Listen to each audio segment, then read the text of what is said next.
Well বন্ধুরা, কেরিয়ারে শীর্ষে রয়েছেন শাহরুখ খান। এই বছরই মুক্তিপ্রাপ্ত তার দুটি ছবি ঝড় তুলেছিল বক্স অফিসে। দুটি ছবি পার করেছে 1000 কোটির গণ্ডি। এবার বছর শেষে মুক্তি পাচ্ছে তার তৃতীয় ছবি ডাঙ্কি। ইতিমধ্যে শুরু হয়েছে আগ্রিম বুকিংও।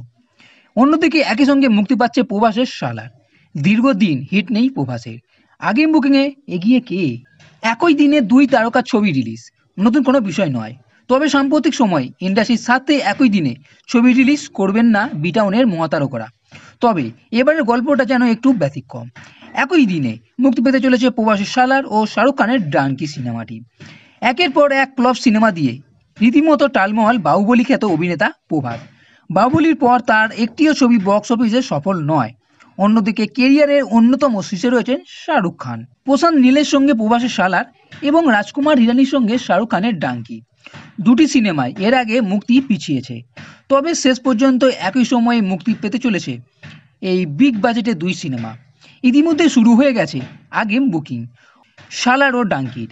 প্রথম দিনের জন্য হিন্দিতে 2836টি শো, এর জন্য ডাঙ্কি 33,770টি টিকিট বিক্রি করেছে। অগ্রিম বিক্রি থেকে 1,24,00,000 টাকা আয় করেছে এই সিনেমার ডাঙ্কি। বাণিজ্যিক বিশ্লেষক সুমিত কাদেল টুইট করে জানিয়েছেন যে ডাঙ্কির আগ্রিম টিকিট বিক্রি অসাধারণভাবে কাজ শুরু করেছে। ফিল্ম জাতীয় চেন মাল্টিপ্লেক্সে 10,000-এর বেশি টিকিট বিক্রি করেছে। যদি এই গতি অব্যাহত থাকে তবে ডাঙ্কি চূড়ান্ত আগ্রিম বুকিংয়ের ক্ষেত্রে 2023 সালে অন্যতম সেরা ছবি হতে চলেছে। আগামী 3 দিনের মধ্যে এইটা পরিষ্কার হয়ে যাবে। অন্যদিকে ডাঙ্কির একদিন পরে মুক্তি পাবে সালার। জানা যাচ্ছে ইতিমধ্যে প্রথম দিনের অগ্রিম বিক্রিতে সালারের 1.5 কোটি মূল্যের টিকিট বিক্রি হয়েছে। এর মধ্যে তেলুগুতে 80.30 লাখ, মালায়ালামে 21.3 লাখ, তামিলে 1.76 লাখ এবং কন্নড় ভাষায় 1,900 টাকার টিকিট বিক্রি করেছে।